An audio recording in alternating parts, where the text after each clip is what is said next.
நான் தக்காளி தோசை பண்ண போகிறேன். தக்காளி தோசைக்கு ஒரு 10 வெங்காயம், சின்ன வெங்காயம் போட்டிருக்கேன். ஒரு துண்டு இஞ்சி, 4-5 பூண்டு, 2 தக்காளி, ஒரு அரை ஸ்பூன் வத்தப்பொடி போட்டிருக்கேன். அரை ஸ்பூன் வத்தப்பொடி போட்டிருக்கேன். கொஞ்சம் ஜீரகம், அரை ஸ்பூன் ஜீரகம்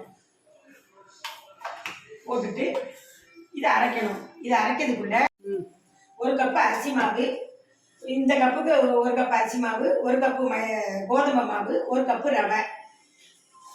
இதை இப்போ நம்ம தக்காளி, வெங்காயம், இஞ்சி எல்லாம் போட்டுட்டதை இப்போ நான் இதை அரைக்க போகிறேன். இதை அரைச்சிட்டு அதையும் சேர்த்து நம்ம அரைக்கணும்.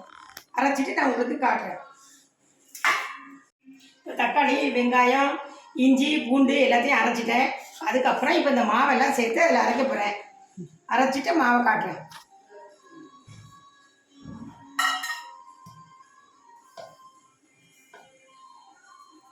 கொஞ்சம் தண்ணி ஊற்றி அரைக்கணும்.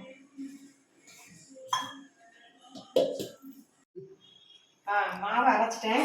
இதை புளிக்கலாம் வைக்க வேண்டாம், உடனே நம்ம சுடலாம். நான் இப்போ ஒரு தோசை உங்களுக்கு ஊற்றி காட்டுறேன்.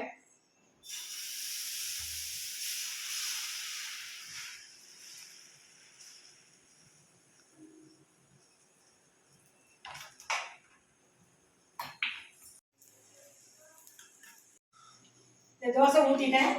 தேங்காய் சட்னியும் நாட்டு சர்க்கரையும் வச்சுருக்கேன்.